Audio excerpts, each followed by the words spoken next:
देखिए दोस्तों, यह रियो का 32 एम्पियर 240 वोल्ट का डीपी स्विच है। ये इसका ऑन ऑफ स्विच है दोस्तों। इस स्विच की मदद से हम न्यूट्रल और फेज दोनों सप्लाई को एक साथ ही ऑन ऑफ कर सकते हैं, जबकि नॉर्मल स्विच में हम सिर्फ फेज को ही ऑन ऑफ करते हैं। लेकिन दोस्तों 70% ऐसे लोग हैं जो यहाँ पर इनपुट का सप्लाई दे देते हैं और फिर उसके बाद इसके नीचे से आउटपुट का सप्लाई ले लेते हैं। तो ऐसे में तो उनका काम बन जाता है दोस्तों, लेकिन यह डीपी स्विच का सही कनेक्शन नहीं है।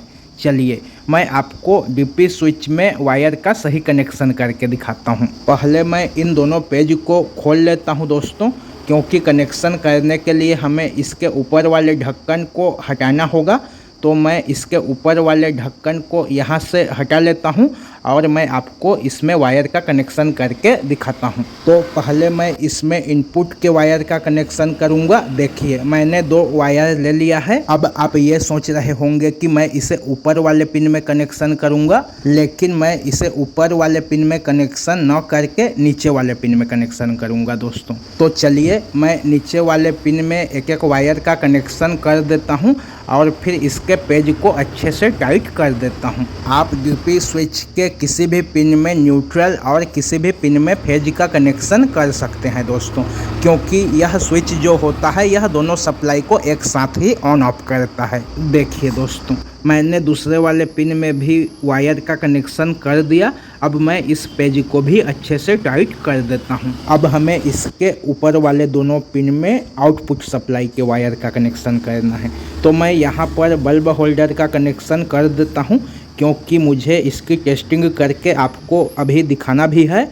तो मैं यहाँ पर बल्ब होल्डर के वायर का कनेक्शन कर देता हूँ। आप बल्ब होल्डर के किसी भी वायर को आउटपुट वाले किसी भी पिन में कनेक्शन कर सकते हैं दोस्तों। देखिए मैंने एक वायर का कनेक्शन कर दिया। अब मैं इस दूसरे वायर को यहाँ पर लगा देता हूँ और इस वाले पेज को भी अच्छे से टाइट कर देता हूँ। तो देखिए दोस्तों, मैंने सभी वायर को अच्छे से टाइट कर दिया। अब मैं इसके ऊपर वाले ढक्कन को इसमें वापस से लगा देता हूं और इसके दोनों पेज को भी अच्छे से टाइट कर देता हूं। इस तरह का जो स्विच होता है वह सिंगल फेज वाले मोटर को चलाने के लिए काम में लिया जाता है दोस्तों। चलिए अब मैं आपको इस डीपी स्विच की टेस्टिंग करके दिखाता हूं। तो पहले मैं इस होल्डर में एक बल्ब लगा देता हूं, ताकि आपको यह पता चल सके कि यह स्विच जो है अच्छे से काम कर भी रहा है। तो अब मैं इसमें सप्लाई दे देता हूं।